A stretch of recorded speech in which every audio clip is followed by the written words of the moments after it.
తెలంగాణలోని పటాన్చెరు మండలం పాసమైలారం పారిశ్రామిక వాడలోని సిగాచి కెమికల్స్ పరిశ్రమలో ఇవాళ భారీ పేలుడు సంభవించింది. ఇండస్ట్రీలో మంటలు ఎగిసి పడుతున్నాయి.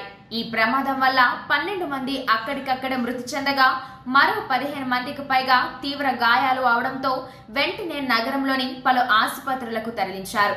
పేలుడు దాటికి కార్మికులు గాల్లోకి ఎగిరిపడ్డారు. మృతుల సంఖ్య మరింత పెరగవచ్చని అధికారులు చెబుతున్నారు. పలువురు కార్మికులు మంటల్లో చిక్కుకున్నారు. మంటలు ఆర్పేందుకు అగ్నిమాపక సిబ్బంది ప్రయత్నిస్తున్నారు. రియాక్టర్ పేలడంతోనే ఈ ప్రమాదం జరిగిందని పోలీసులు తెలిపారు. సిగాచి కెమికల్స్ ఫ్యాక్టరీ పరిసరాల్లో దట్టమైన పొగ అలుముకుంది. చుట్టుపక్కల వారిని అధికారులు ఖాళీ చేయించారు. పేలుడు దాటికి పరిశ్రమ భవనం కుప్పకూలింది. సంఘటన స్థలానికి మంత్రులు దామోదర రాజనరసింహ, వివేక్ వెంకటస్వామి, పటాన్చెరు ఎమ్మెల్యే మహిపాల్ రెడ్డి, కాంగ్రెస్ ఎమ్మెల్యేలు చేరుకున్నారు. ప్రమాదానికి సంబంధించి పూర్తి వివరాలు తెలియాల్సి ఉంది.